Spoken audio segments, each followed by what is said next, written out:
That way, if the wrong product color is being ran, the system can reject that or flag an alarm. So all these things are characteristics that can be added to a recipe.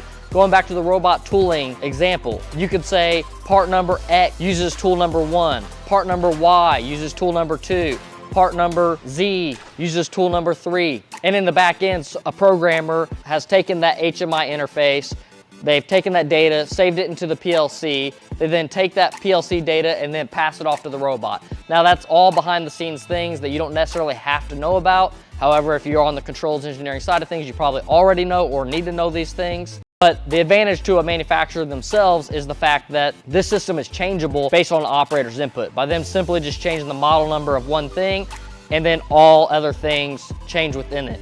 Now, a big part that goes into making a decision for a system like this and how complex and how automated the system is cost, right? But the advantage to a manufacturer themselves is the fact that this system is changeable based on the operator's input. By them simply just changing the model number of one thing, and then all other things change within it.